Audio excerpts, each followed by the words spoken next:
I look at it instead as that customer experience is a series of little things, positive and negative. And it's an endless series. So you better enjoy the ride because it's not about the destination, it's about the journey. And so we just got rid of those 7 questions, just got rid of them. And now all of a sudden we had a much shorter application. And guess what happened? Everybody finished the application. We were able to extend way more credit and gain way more customers just because we made that process easier. There was a restaurant in Chicago where I live that a couple of years ago put up a big sign that said, "We are now cashless." And I thought, okay, this was probably the finance or the accounting department that made this decision. One of course, my favorite brands is Chewy, which is an online pet supplies company. And one of the things that Chewy does so well is they understand that they have 2 customers. For every account, they have 2 customers. They have the human customer and they have the pet customer. And they understand that they need to provide different experiences for both of them. So I built the Wiser framework as a means for creating experiences that customers tell other people about. And the reason that's my goal, I told you I was a marketer for 20 years. So I think most marketers will tell you that the holy grail of marketing is word of mouth. Because word of mouth. My name is Jochem van Veer. I'm the CEO and co-founder of a company called TheyDo, the journey management platform for business decision-making. We raised over $50 million and are growing globally. Our enterprise customers include Ford, J&J, the Home Depot, and Pfizer. I mean, wherever you look, understanding customers is key to staying ahead. But in order to do this at scale, aligning so many different teams with the customer journey is incredibly hard, but it is possible. I really wish this podcast existed before we started our company because so many companies are organizing around journeys and there's so much to learn. So in order to share what I'm learning, what I'm hearing with our community, I meet with industry experts. And in my video podcast, I'm here to explore the world of business strategy, design, and journeys, customer journeys, to really get an understanding of how leaders are changing their way in their business. So let's dive into the show. My guest today, Dan Gingiss, international keynote speaker and customer experience expert who believes that a remarkable experience is your best competitive advantage. His 20-year professional career included leadership positions at McDonald's, Discover, and Humana. Dan is an author, and his book, Becoming the Experience Maker, turning everyday interactions into remarkable customer experiences and winning at social customer care, how top brands create engaging experiences on social media. The second edition of his first book is out now. And what I really like about it is including new stories and obviously a take on AI, which I'm sure we're going to cover some of it today. But he also co-hosted the award-winning Experience This podcast. So if you haven't heard about Dan, then it's a great way to get introduced. I'm not going to cover some of the more known concepts, except one, and we're going to see that today. But before we do, Dan, welcome to the pod. Well, thanks so much. I've been looking forward to this conversation, and I know we're going to dig deep today, so I'm excited about it. Yes, so let's see how deep we can go. But let's start maybe like on the broader spectrum to see where we will start digging, if I may. So you've said that every employee is in the customer experience business. What are the risks when organizations fail to embrace this mindset, quote unquote mindset? And I think mindset is important because CX often is a department. So we think like, oh, it's the CX responsibility, the people who are in that department. But I think you say it is a mindset and everyone is or supposed to be in that mindset. So what happens when organizations fail to embrace it and think like it's a department? Well, so when I'm asked, should we have a customer experience department or is customer experience everyone's job? My answer is yes. Both are the right answers. And here's why.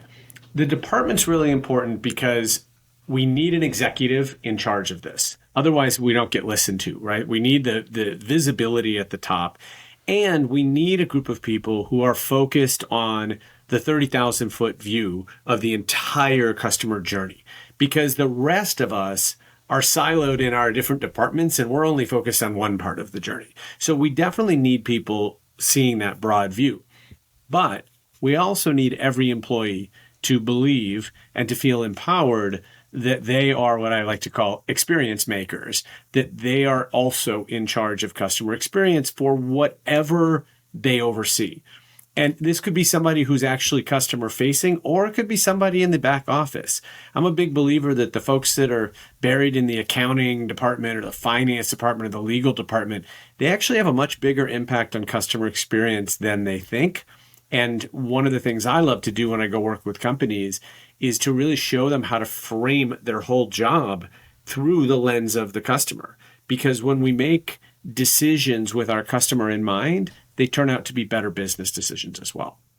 I 100% agree, except that it's really hard to do in practice. Even the accounting department that is part of the customer experience from, 10,000 feet above, the executive who owns customer experience will see it.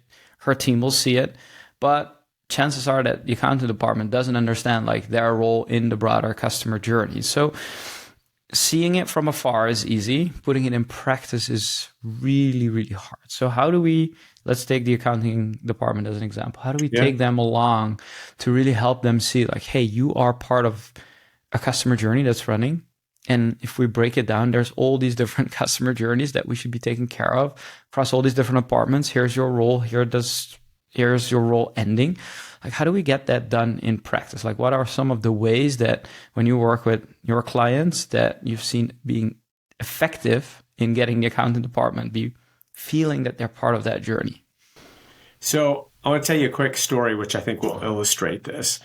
There was a restaurant in Chicago where I live that a couple of years ago put up a big sign that said, "We are now cashless." And I thought, okay, this was probably the finance or the accounting department that made this decision. And in fact, on the sign, it said something like, it's cleaner, it's safer, and it's faster, something like that, right? So all things that you think customers would like.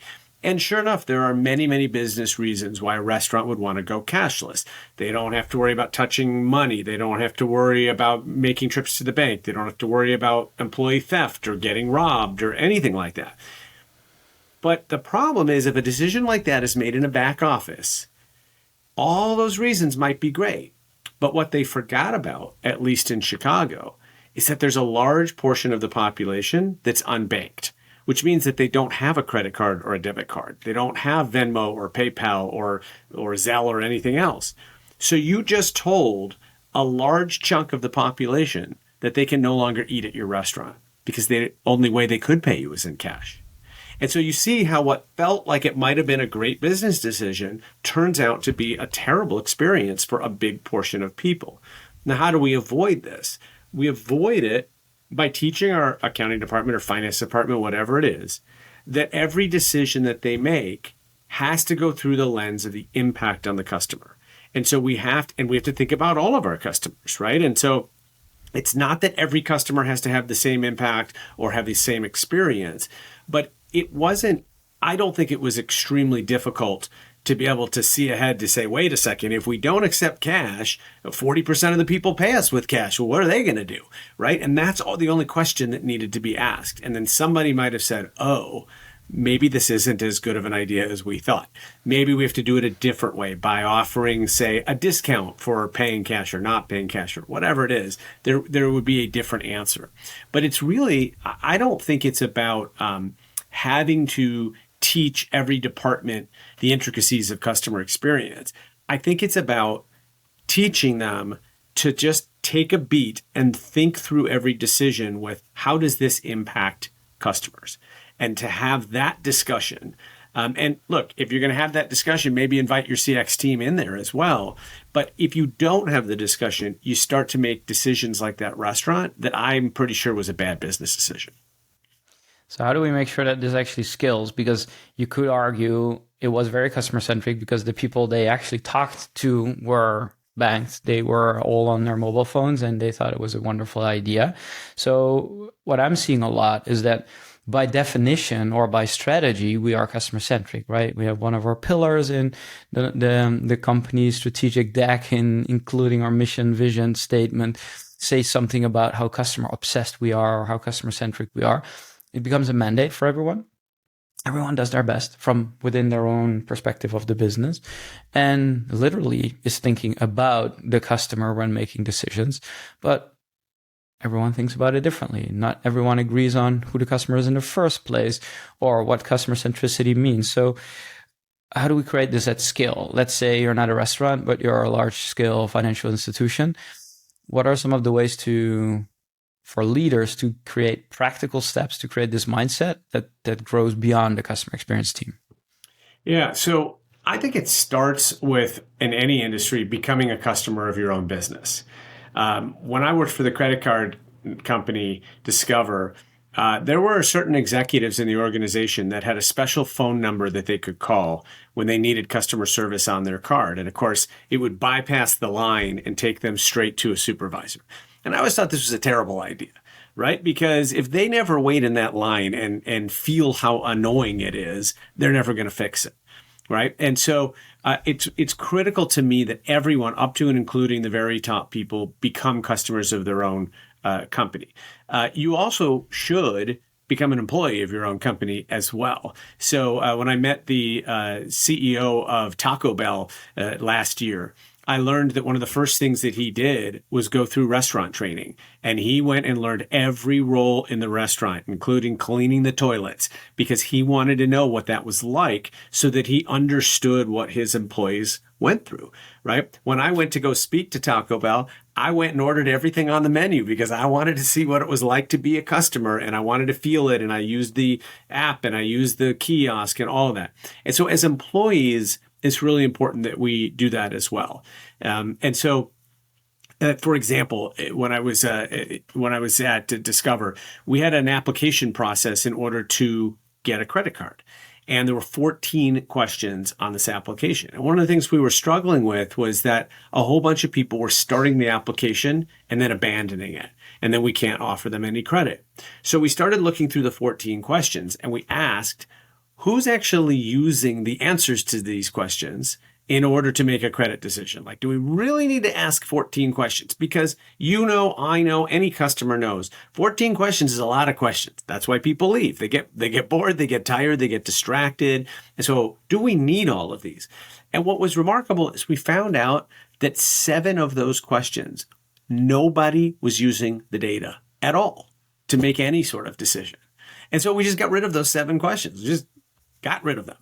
And now all of a sudden we had a much shorter application. And guess what happened? Everybody finished the application. We were able to extend way more credit and gain way more customers just because we made that process easier. A related example in terms of how you can always become a customer of your business. When I took over the website at Discover, 50 million logins every month, lots of traffic. One of the first things I did was log into my own account. And up came a pop-up ad. Now, raise your hand if you like pop-up ads. Nobody does. So I said, why do we have this? This is terrible. I hate pop-up ads. I'm sure our customers hate pop-up ads.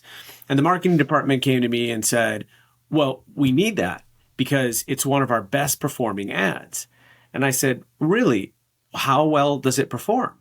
And they said, well, we get a 7% click-through rate. And typically we only get a 2% click-through rate. I said, all right, that sounds great. Have you considered the fact that you've annoyed 93% of our customers in order to get that 7% click-through rate? And they were like, no, we didn't think about that. Like, let's get rid of this, right? So that's how I look at things. It's not complicated, but it's about teaching people a single lesson, which is we've always got to be asking what's the impact on the customer. And we've also got to be experiencing it ourselves, because whatever you don't like as a consumer, you've heard the golden rule, right? Do unto others as you would want to do done unto you. This works in customer experience, is that if you hate pop-up ads, it's a pretty good chance that your customers hate pop-up ads too. And so this is how I think we surface more of these things and how you do that at scale.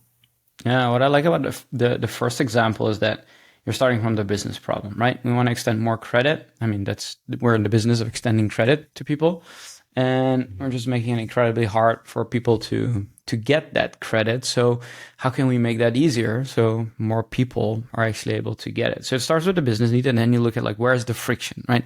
What can we remove? The other example is less about the business. It's really about common sense. It's thinking hey, there's a couple of things that are obvious. No one is thinking about it. Probably marketing put that banner there, but they're not responsible for the login experience, which sits in a different team. So no one is talking to each other and are probably not even aware that this is happening until you start using it. So these are great examples of removing friction and helping the customer with some common sense. And you have been in executive positions where you were able to say like, okay, let's remove that. Now there's hundreds of these tiny frictions across all the digital platforms, but also in store in the physical reality and like waiting for different information to land at you. So friction is just one part of it. What are, in your experience, ways to turn this into a standard practice where guiding principles or ways of working are actually helping us to do this? And not only from the customer experience team say, hey, look, there's a couple of things in the core experience that are broken, but how do we make sure that all these teams are using their common sense, but also applying it to their business needs and think about, hey, how can we solve this for the customer to improve our business? So what I'm looking for essentially is like how we move away from finding some of these quote unquote low-hanging fruit and to go into solving real problems for our customers using this way of thinking. Yeah, I mean, I think you nailed it when you said that these are a lot of little things. There are a lot of little friction points.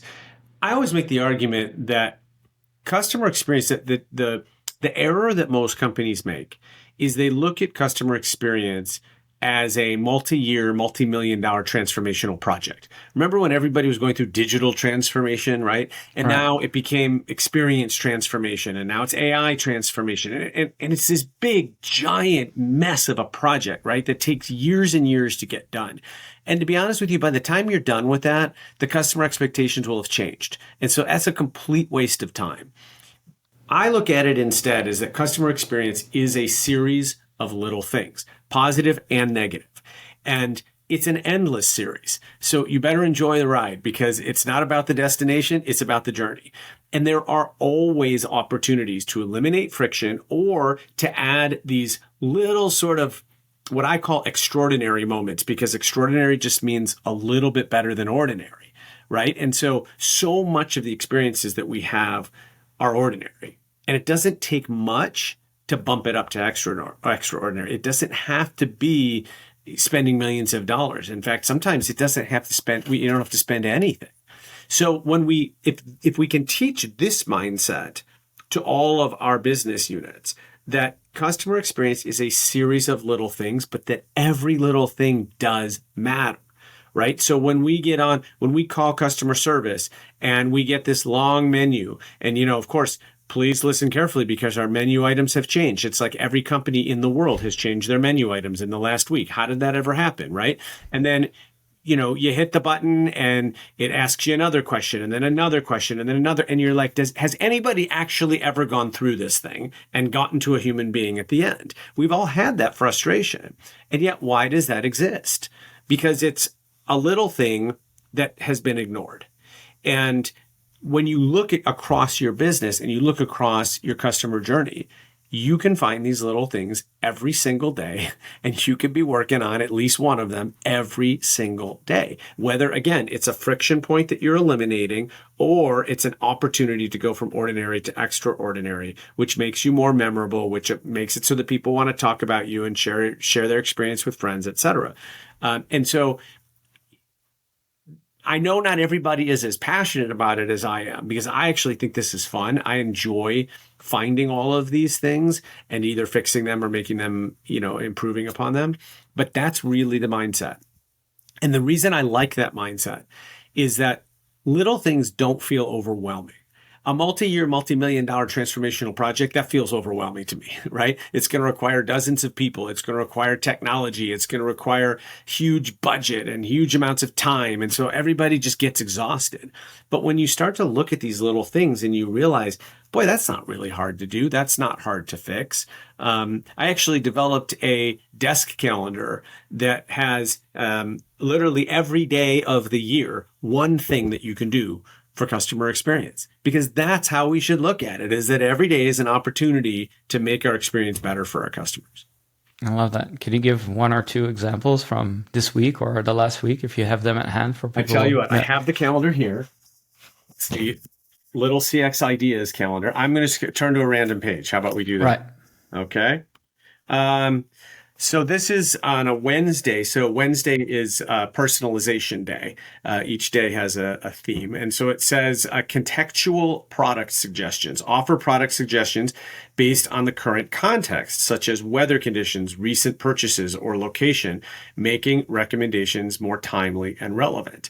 So, if you think about the most simplistic version of this is when you log into your bank and it says, good morning.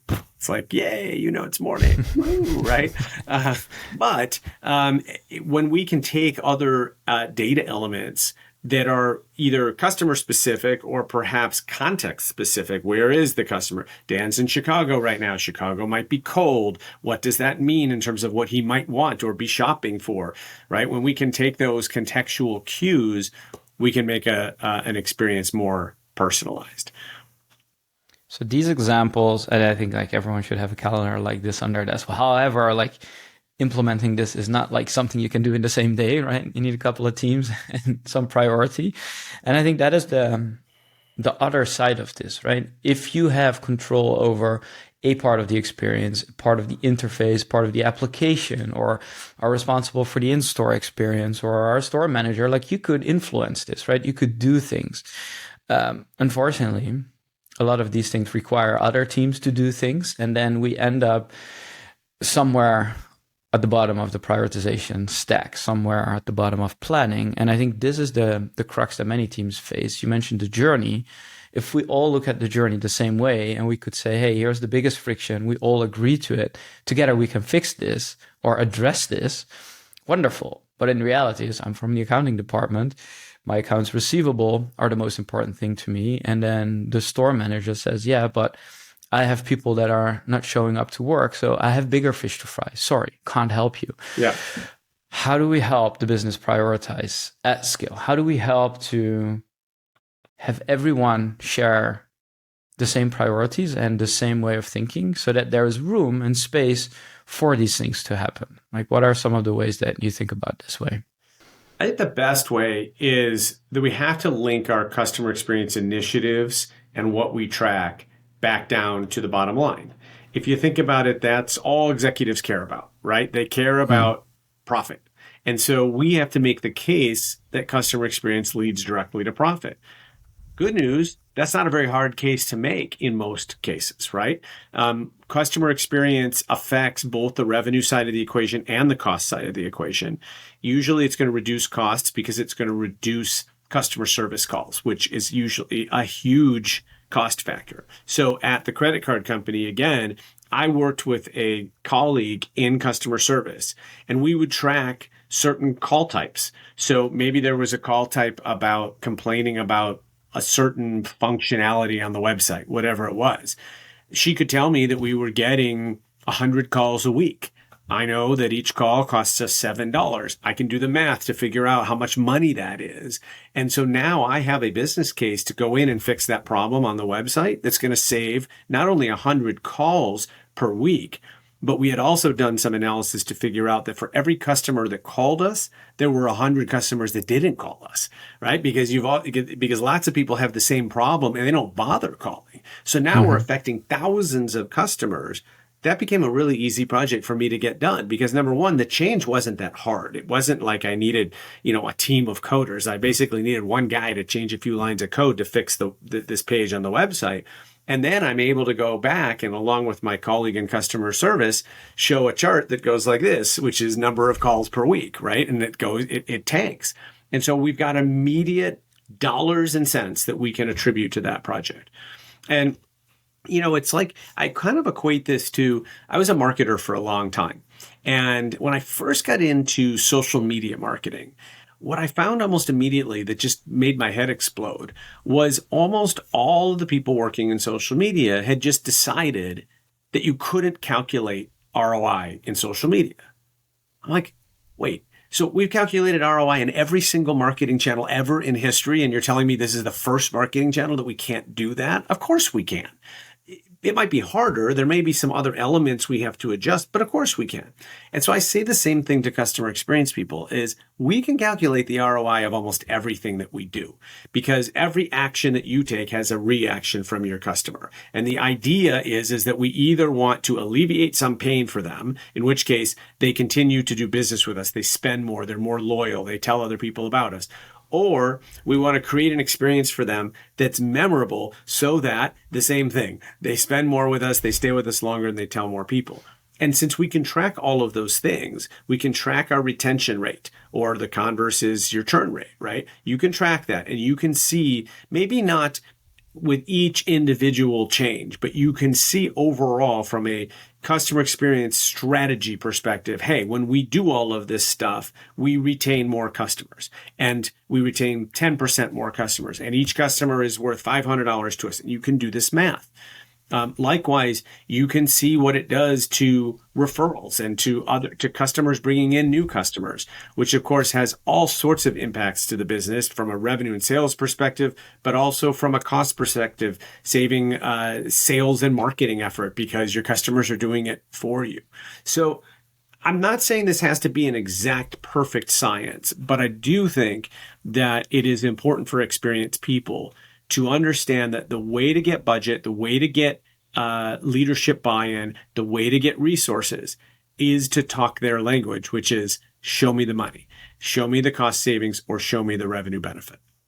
Why do you think it's so hard for people in customer experience that are so used to walk in their customer shoes, bring that perspective forward to not be able to take the perspective of a business executive and talk about the bottom line? Like, what makes this so hard? Because I agree, like, proving the value of CX or like the ROI of CX seems to be pretty straightforward.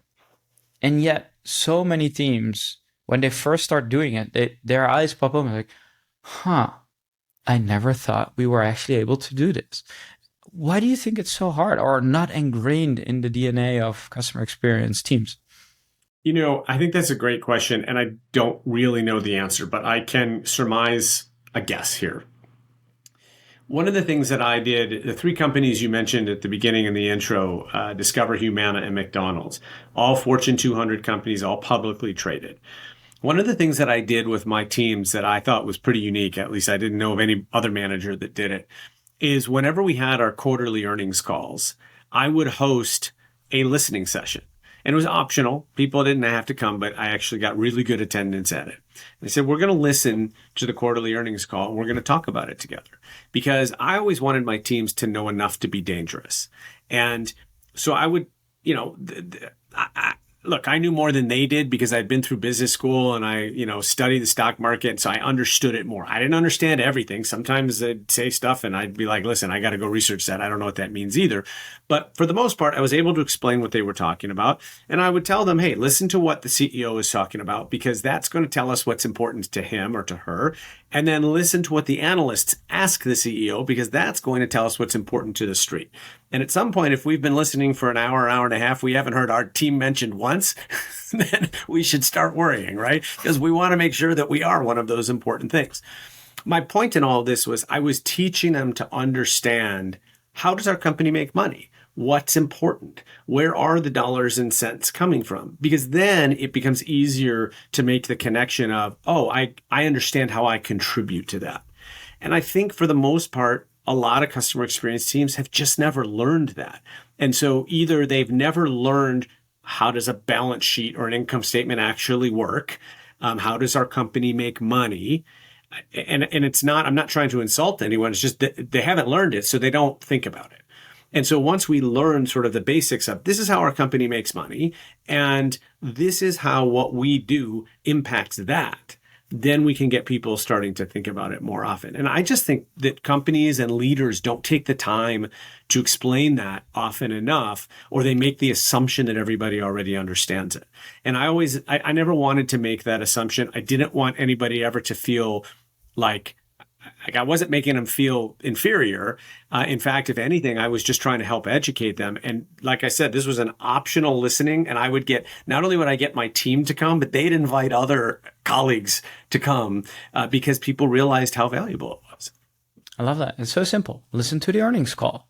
every quarter. Sit down or use your favorite LLM to analyze it, right? You don't even need to. Again, it's like if you're working at this company for years and years and they're paying your paycheck and you don't even know how they make money, it's gonna at some point that's gonna impact your job performance. And so like I said, I always wanted people to know enough to be dangerous, because it also means, I believe it also has a branding impact. So as an example, at Discover, we were known for credit cards, but we also had a student loans department. Now, I didn't work in a student loans department, and neither did any of my team, and I didn't really know much about it.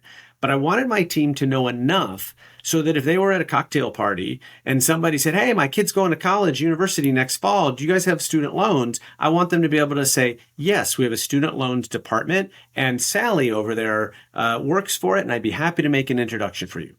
That's it. That's knowing enough to be dangerous. But imagine that conversation where somebody says, hey, I have a kid going to university in the fall. Do you guys have a student loan department? And the employee's like, well, I don't know.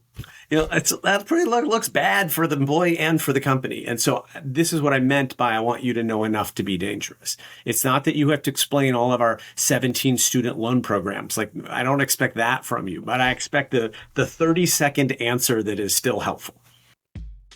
If you're enjoying this conversation, don't forget to subscribe on your favorite podcast channel and leave a review. It makes all the difference. The Experience Edge podcast is where I interview business leaders, CX pioneers, and the best designers who share their insight on creating business impact, having an edge on the customer experience. Do you want more exclusive content and behind-the-scenes access? Check out the Experience Edge podcast on YouTube and LinkedIn so you don't miss a thing. Now let's get back to the conversation. All right. And on the spectrum of that, switching gears a little bit, like you mentioned, enough to be dangerous is one of the ways. But in your you have a framework, right? You have the wiser framework. And I want to unpack that a little bit. Sure. And one of the things that you said earlier is like an experience needs to be extraordinary, right? It's a little bit more than ordinary. And that's just one of the parts of the wiser framework. Can you unpack the wiser framework? Like, what is it? Obviously, what are the words in the acronym? And also, how does that play out in practice when we think about building a customer experience function that is actually hitting the bottom line and not keeping the score? Like, what is the wiser framework? Can we unpack that a little bit and maybe do it word by word and concept by concept, however you want to take that? So I built the wiser framework as a means for creating experiences that customers tell other people about. And the reason that's my goal, I told you I was a marketer for 20 years. So I think most marketers will tell you that the holy grail of marketing is word of mouth, because word of mouth doesn't cost you anything and it is incredibly powerful. It always sounds better when somebody else is saying something nice about us versus when we say something nice about ourselves, right? And so what I realized, having been a marketer and then a customer experience professional, is that there is a direct link between customer experience and word of mouth marketing. So the goal is to get more customers talking about us. And then the wiser methodology is 5 steps to doing that. W is about being witty. And I love the word witty. It doesn't mean funny. It means having fun. And there's a difference, right? We don't need to necessarily get into humor and be telling jokes because some people find something funny, someone else finds it offensive. But it is about showing personality in your brand. And I believe you can show personality in every single communication point with customers. And this gets back to our previous conversation about how the little things matter. So whether it's a welcome email, or it is a contract, or it's an invoice, or it's your website homepage, or there are companies that the tag in the back of the shirt has a fun message on it, right? There's every single time we communicate, there's an opportunity to just show personality, to show that there are human beings behind your brand and that it isn't all formality. And yes, even if you work in a more serious industry like financial services or insurance or whatever it is, you can still do this. Because what I find is that customers want to do business with companies that show them some humanity, that show some personality. So that's being witty. And it's all about communication. And it's so easy because it does not cost anything. You're already printing that box that you're shipping your items in. So why not have some fun with what it is that's on the box. There was one box I remember that I was taking it apart to recycle it. And in one of the flaps that you couldn't even see until you took apart the box, there was a secret message. And when you find that message, you feel like you're part of a secret club, right? It's just this little moment. And you're not falling on the floor laughing because it's not hilarious, but it's sort of a wink, wink moment, and you just feel good about the brand. So I believe we can do this everywhere. The I is about being immersive. And immersive is completely different. It's about creating experiences that people really feel in their bones, because that's what creates memories. And so in order to get to immersive experiences, we need to either appeal to one of the five senses or to people's emotions. And if you can do both, even better. So anytime that we can use sight, smell, sound, taste, feel, anytime we can use one of those as part of the experience, it's going to be more memorable. If I asked you for some of your favorite childhood memories, you probably remember some sense that you experienced, right? You remember mom's chocolate chip cookies coming out of the oven, or you remember something that is part of your memory. And so if we can create those memories for people, then obviously we as a brand become more memorable, and it's more likely that they tell someone else about us. The third piece is the S, which is shareable. And shareable is about finding a moment where we're very intentional about the fact that this is what we want people to talk about when they talk about us. So it's not just that we want them to talk about us broadly. It's that there's a moment that we want shared. Probably the most famous example of this in history was Coca-Cola's Share a Coke campaign, where they put everybody's names on the bottles and on the cans, right? They knew exactly what every social media post was going to look like. It was going to be Dan sitting there with the bottle that said Dan, right? Like they designed it that way so that people would share. And so shareable is that. It's about finding where's that moment. You know, you may have a long customer journey that may last days, weeks, months, years, and there may only be one or 2 points in that journey that people are really going to talk.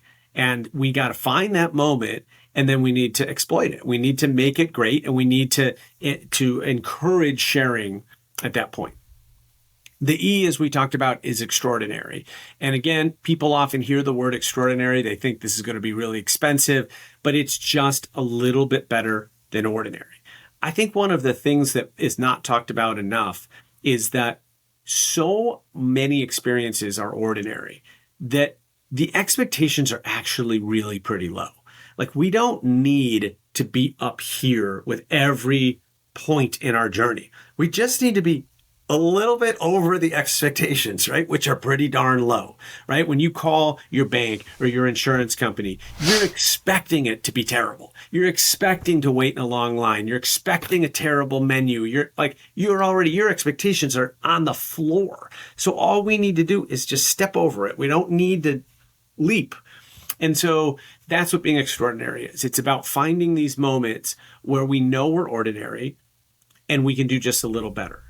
I always say the two places to look are anytime somebody says, because we've always done it that way, that's usually a good sign that you're ordinary. Or if they say, because everybody else does it that way, then you know you're completely undifferentiated. And so if you hear either of those things ever, then you can pretty much assume that that part of the experience is ordinary. Finally, when we get to R is about being responsive. And this is actually, the Y's and the R kind of are separated and they come together at the end. Because when we're wise, when we use WISE to create these kinds of experiences and people start talking about us, then we want to be responsive to that conversation. That could be in social media where people are posting about us. And I still can't believe that so many brands ignore positive complimentary posts about them. Like, that's weird to me. If I get off stage after doing a keynote and somebody comes up and says, "Damn, that was an amazing speech," and then I just keep walking and I ignore them, what do you think they think of me then? They think I'm a jerk.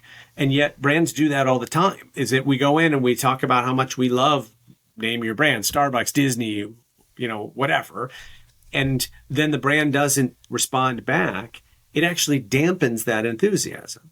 Likewise, if somebody's asking a question or if somebody has a legitimate complaint, we want to be there to be responsive to them. We want to answer those questions or those complaints to show our customers that we care about them.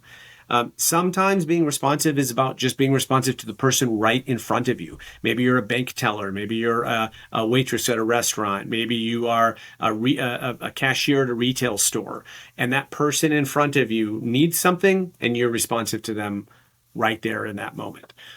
So that's being wiser. And again, this is what I love to teach to organizations, is that every position in your company can be wiser than it is today if we are thinking through those 5 steps.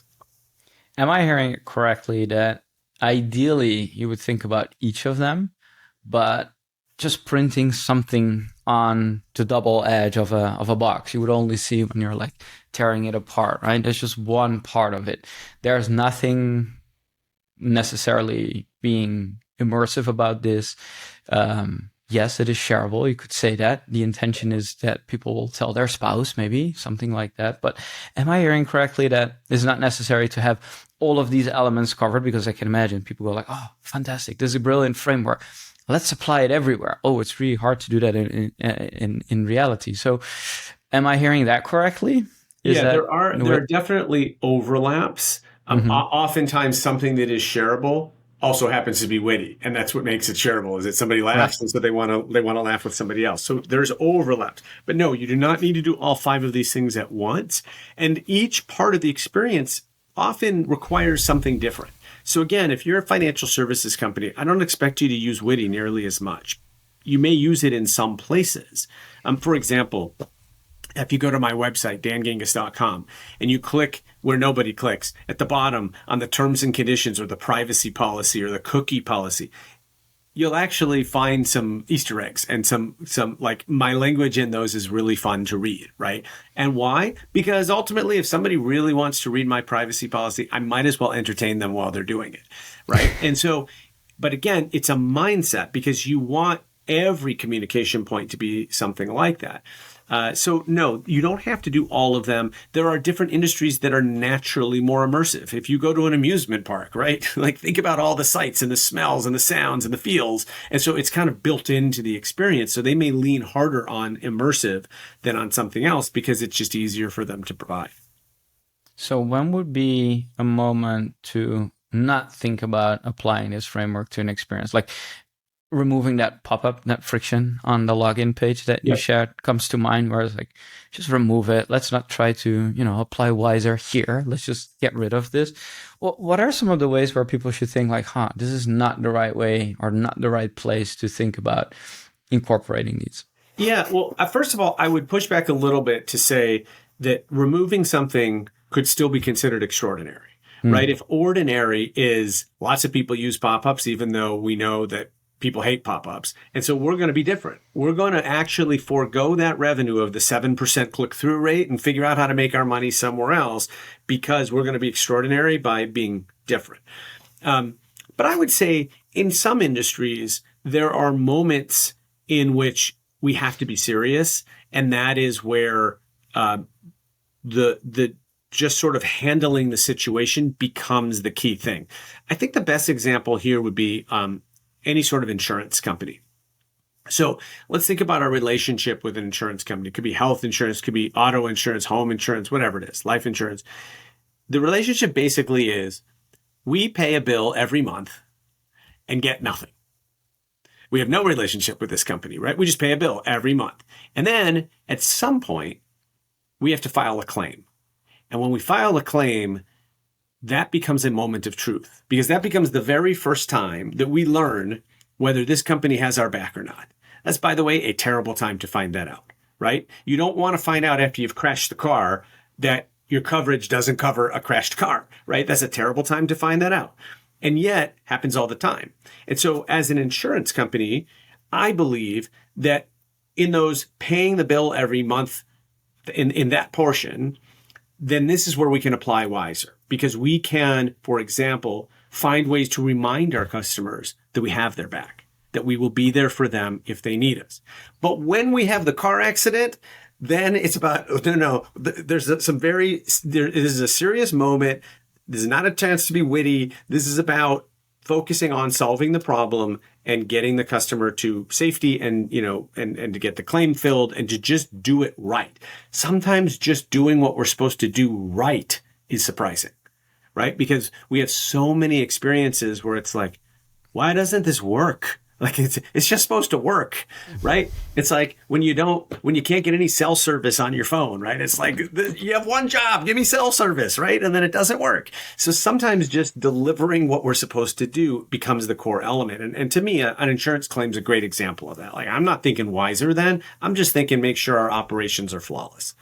Right. Is that also like one of the reasons they're all like having like fancy animal mascots nowadays too? They're trying, right? They're trying to show some personality, which is okay.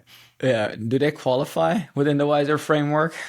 Well, so branding elements can be witty for sure. And there's a lot of brands out there that are sort of funny or fun as part of their brand. And that's perfectly okay. It's also okay if your brand isn't that. It doesn't mean you can't be witty. It doesn't mean you can't use it in certain places, even if your brand is very serious. So I sort of think about, at least in the United States, I mean, almost every major bank in the United States uses the color blue because apparently some study was done at some point that blue means safety and security and strength, right? And so all the banks want to have blue. Even you and I, we both wore blue today. But the problem is if everybody's blue, then how do you stand out? Right. And this is what I always loved about Discover Card was Discover's color was orange. We're different. We're different before you even know anything about us because we're not blue. We're a different color. And that alone stands out. So I think that you don't always have to be wiser, but you should always be aware of what you look like to the public and how you compare to your competitors. Because one of the things, and maybe we should have started here, but one of the things that I teach quite often is it's no longer okay to compete on price because competing on price is a losing game. It's a race down to the bottom and you don't want to be part of that race. And competing on product or service is really hard in almost every industry because we're all offering the same stuff. Like Bank A, Bank B, and Bank C, they all offer exactly the same stuff. So there's not a bank that's going to be able to say, well, come to us because we offer this service that no one else offers. It's very rare. And so if we can't compete on price, we can't compete on product, then the only thing left is to compete on experience. And so that's when we start to apply wiser is to come up with these ways that we can differentiate from everybody else out there that's just plain. I'm talking to a lot of executives in financial institutions, banks, say they love this and want to bring this into their daily operations. What does it actually take? I think it's going to start by, it does take leadership and buy-in from the top. I think that makes everything easier. And I've talked to so many customer experience executives that just sort of feel strangled because they might be in this high-powered role, but if there's no buy-in from the top, it doesn't get done. It doesn't get prioritized, as we were saying before, right? There's 1,000 IT projects and the customer experience one doesn't get prioritized because whatever reason. And yet the reverse is true, is that when you have leadership that is fully bought in, that fully believes that without customers, we don't have a business. So there is nothing and no one more important than our customers. It is the only group of people that if you remove them, we can all go home because we don't have a job anymore, because we don't have a business anymore. You can't say that about anybody else or anything else. And so that has to come from the top. It has to be an ethos within the culture that we are here for our customers. They are the ones that pay our salaries. They are the ones that keep the lights on. And if they go away, we go away. So if we can't compete on price and then some random dude introduces tariffs, is that changing how we can use price as a benefit of customer experience? How are you thinking about that? Because I think, and we were chatting about this before we started recording, that there are ways that pricing can be used in your advantage when you're thinking about the customer experience. But often it's like, okay, let's do this race to the bottom and, we want to be the cheapest and that's our differentiator. But I don't think that is what I'm getting at. So how do you think about price being something that you can differentiate on? maybe in the context of tariffs today, more adamant than other times? Like, how do you think about that? Yeah, so tariffs is a great example because it is in the news and it is being felt by customers all over the world right now. And so the first piece of advice that I would give is that we always want to over communicate versus under communicate. So what we don't want to do is just raise our prices in response to tariffs, not say anything to customers and hope they don't notice, right? Because they are going to notice. Now, in terms of competing, our competitors are probably raising prices as well, right? And so we're still not going to end up being cheaper in all likelihood. But if we communicate to our customers, if we explain to them what's happening and what the impact is, a lot of companies, for example, end up basically eating a bunch of the tariff impact, right? So a lot of companies will not push it all the way to the customer. They may push some of it to the customer, but they'll eat a little bit of themselves. They'll eat a little bit. They'll have their suppliers eat a little bit. Like everybody takes a little hit. And I think explaining that to customers can be really, really impactful because otherwise customers just assume you're passing the price entirely along to them, right? And so we say, listen, we didn't ask for these tariffs, but here's what happens. It now costs us $10 more to make this same product that you want. And so we're not going to charge you $10 more because we don't think that's fair. But what we are going to do is we're going to split it with you and we're going to charge you $5 more and we're going to pay $5, something like that. The other thing that you can do is you can figure out how do we offset the pain of increased prices by offering some additional value somewhere else that doesn't necessarily cost us anything, right? And a lot of times, the value that you offer, it's perceived value. So I'll just give a silly example to make the point, is maybe we tell everybody that, listen, really stinks that the prices are going up.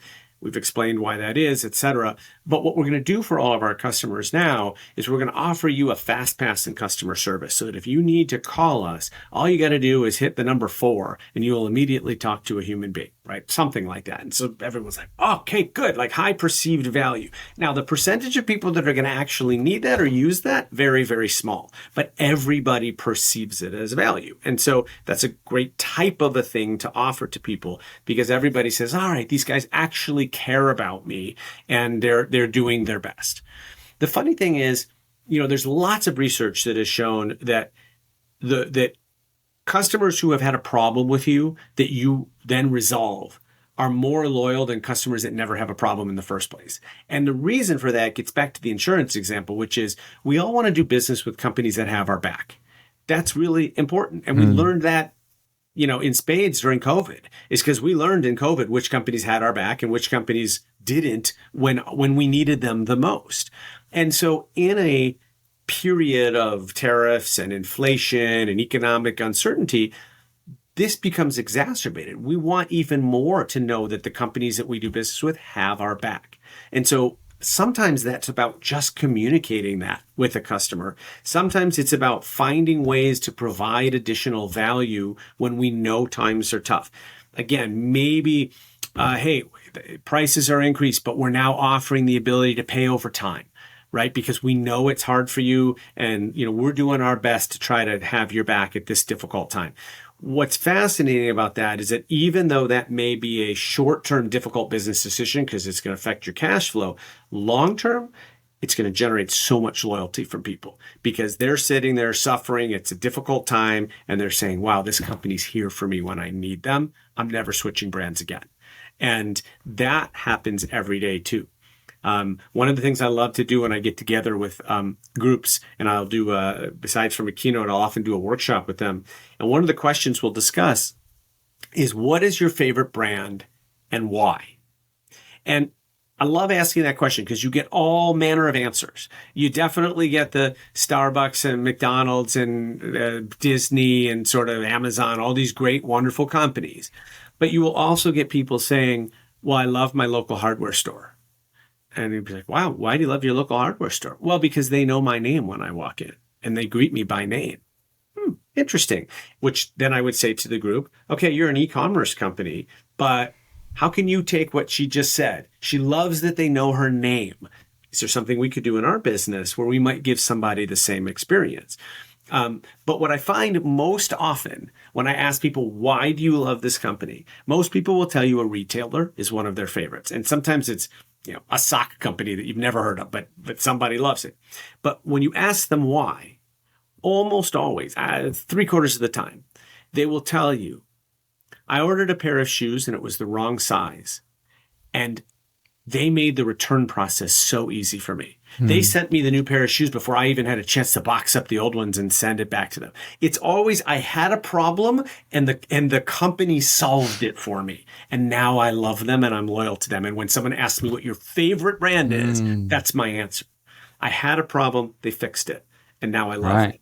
So that, I think, is a key thing that we have to focus on. Back to the tariff example, is when times are tough, when there are things that are out of our control, that's where we want to focus, is to make sure our customers know that we have their back.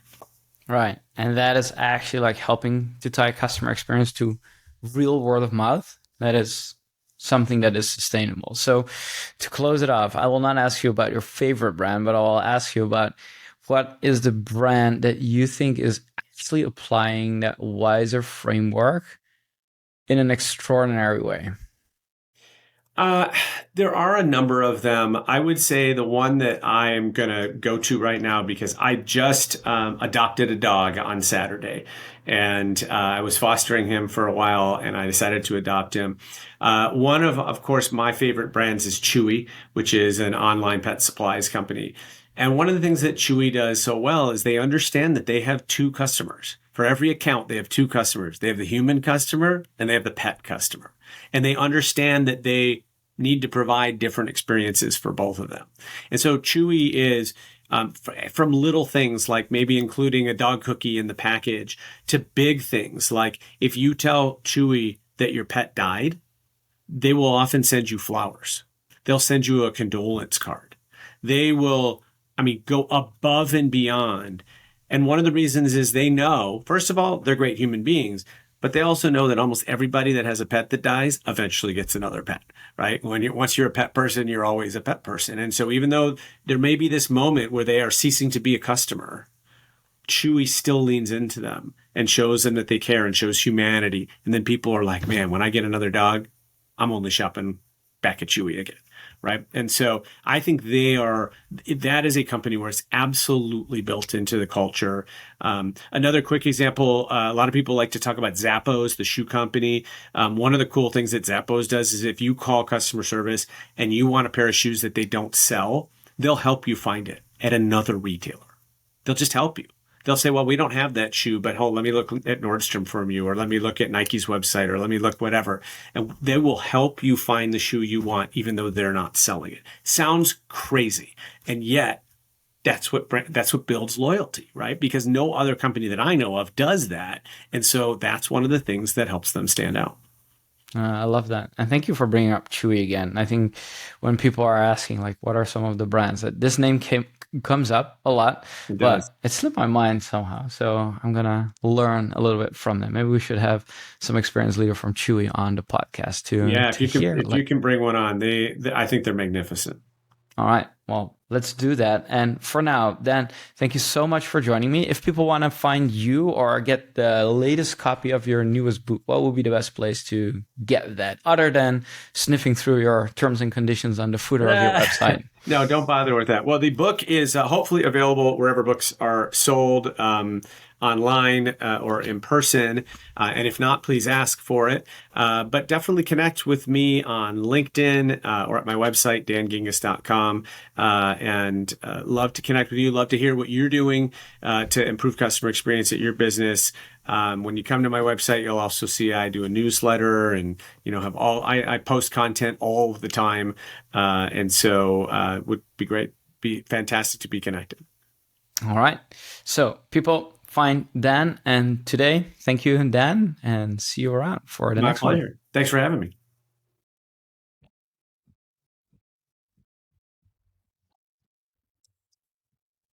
All right. And that's it. Thank you so much for listening. If you found it valuable today, don't forget to subscribe to the Experience Edge on your favorite podcast channel, leave a review, and share it with your team. I'd be delighted. Today's episode was brought to you by They Do. an AI journey management solution for enterprise. To have an edge on your business strategy and to know why your customers do what they do, visit daydo.com and explore more resources to accelerate your customer experience game.